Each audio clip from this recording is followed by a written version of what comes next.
El deseado de todas las gentes, capítulo 15, en las bodas de Caná. Este capítulo está basado en Juan 2, 1 al 11. Jesús no empezó su ministerio haciendo alguna gran obra delante del Sanedrín de Jerusalén. Su poder se manifestó en una reunión familiar, celebrada en una pequeña aldea de Galilea, para aumentar el placer de una fiesta de bodas. Así demostró su simpatía por los hombres y su deseo de contribuir a su felicidad. En el desierto de la tentación, él mismo había bebido la copa de la desgracia, y de allí salió para dar a los hombres la copa de la bendición, de su bendición que había de santificar las relaciones de la vida humana. Desde el Jordán, Jesús había regresado a Galilea. Debía celebrarse un casamiento en Caná, pequeño pueblo no lejano de Nazaret. Las partes contrayentes eran parientes de José y María, y Jesús, teniendo conocimiento de esa reunión familiar, fue a Caná, y con sus discípulos fue invitado a la fiesta. Allí volvió a encontrarse con su madre, de la cual había estado separado desde hacía cierto tiempo. María había oído hablar de la manifestación hecha a orillas del Jordán, en ocasión de su bautismo. Las noticias habían sido llevadas a Nazaret y le habían hecho recordar las escenas que durante tantos años había guardado en su corazón. En común con todo Israel, María quedó profundamente conmovida por la misión de Juan el Bautista. Bien recordaba ella la profecía hecha en ocasión de su nacimiento. Ahora, la relación que había tenido con Jesús volvía a encender sus esperanzas. Pero también le había llegado noticias de la partida misteriosa de Jesús al desierto, y le habían oprimido presentimientos angustiosos. Desde el día en que oyera el anuncio del ángel en su hogar de Nazaret, María había atesorado toda evidencia de que Jesús era el Mesías.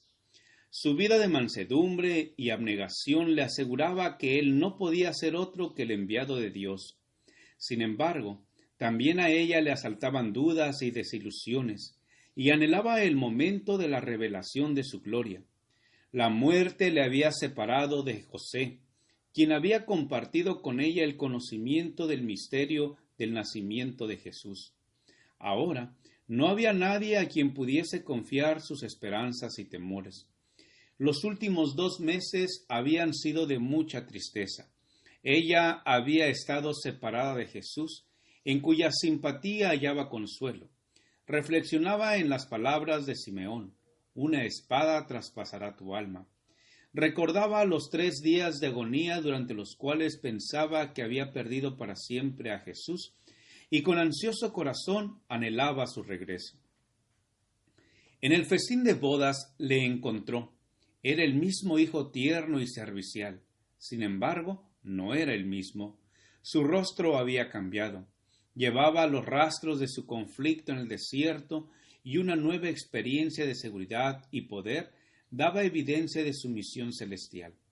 Le acompañaba un grupo de jóvenes cuyos ojos le seguían con reverencia y quienes le llamaban maestro.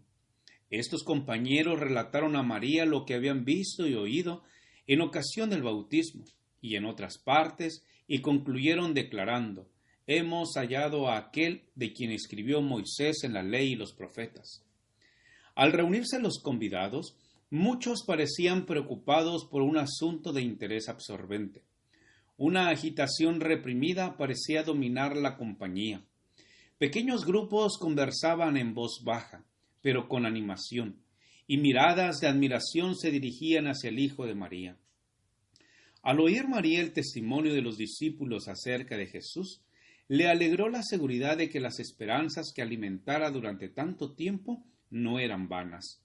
Sin embargo, ella habría sido más que humana si no se hubiese mezclado con su santo gozo un vestigio del orgullo natural de una madre amante. Al ver cómo las miradas se dirigían a Jesús, ella anheló verle probar a todos que era realmente el honrado de Dios. Esperaba que hubiese oportunidad de realizar un milagro delante de todos. En aquellos tiempos era costumbre que las festividades matrimoniales durasen varios días. En esta ocasión, antes que terminara la fiesta, se descubrió que se había agotado la provisión de vino. Ese descubrimiento ocasionó mucha perplejidad y pesar. Era algo inusitado que faltase el vino en las fiestas, pues esta carencia se habría interpretado como falta de hospitalidad. Como pariente de las partes interesadas, María había ayudado en los arreglos hechos para la fiesta, y ahora se dirigió a Jesús diciendo: «Vino no tienen». Estas palabras eran una sugestión de que él podría suplir la necesidad. Pero Jesús contestó: «¿Qué tengo yo contigo, mujer? Aún no ha venido mi hora».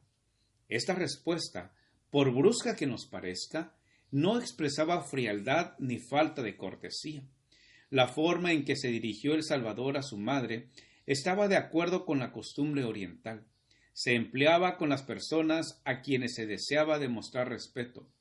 Todo acto de la vida terrenal de Cristo estuvo en armonía con el precepto que él mismo había dado: honra a tu padre y a tu madre. En la cruz, en su último acto de ternura hacia su madre, Jesús volvió a dirigirse a ella de la misma manera al confiarle al cuidado de su discípulo más amado. Tanto en la fiesta de bodas como sobre la cruz, el amor expresado en su tono, mirada y modales interpretó sus palabras. En ocasión de su visita al templo en su niñez, al revelársele el misterio de la obra que habría de llenar su vida, Cristo había dicho a María: «¿No sabíais que en los negocios de mi Padre me conviene estar?». Estas palabras fueron la nota dominante de toda su vida y ministerio. Todo lo supeditaba a su trabajo. La gran obra de redención que había venido a realizar en el mundo ahora repitió la lección. Había peligro de que María considerase que su relación con Jesús le daba derechos especiales sobre él y facultad para dirigirle hasta cierto punto en su misión. Durante 30 años había sido para ella un hijo amante y obediente, y su amor no había cambiado, pero debía atender ahora la obra de su Padre. Como hijo del Altísimo y Salvador del mundo, ningún vínculo terrenal debía impedirle cumplir su misión, ni influir en su conducta. Debía estar libre para hacer la voluntad de Dios. Esta lección es también para nosotros. Los derechos de Dios superan aún el parentesco humano. Ninguna atracción terrenal debe apartar nuestros pies de la senda en que Él nos ordena andar.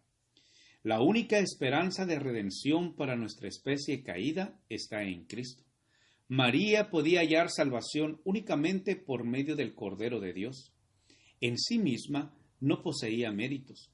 Su relación con Jesús no le colocaba en una relación espiritual con Él diferente de la de cualquier otra alma humana. Así lo indicaron las palabras del Salvador, al aclarar la distinción que hay entre su relación con ella como hijo del hombre y como hijo de Dios. El vínculo de parentesco que había entre ellos no la ponía de ninguna manera en igualdad con él. Gracias por escuchar este audio. Te invito a escuchar la siguiente parte. Jehová te bendiga y te guarde. Con aprecio, Pastor Juan Manuel Flores Espinosa.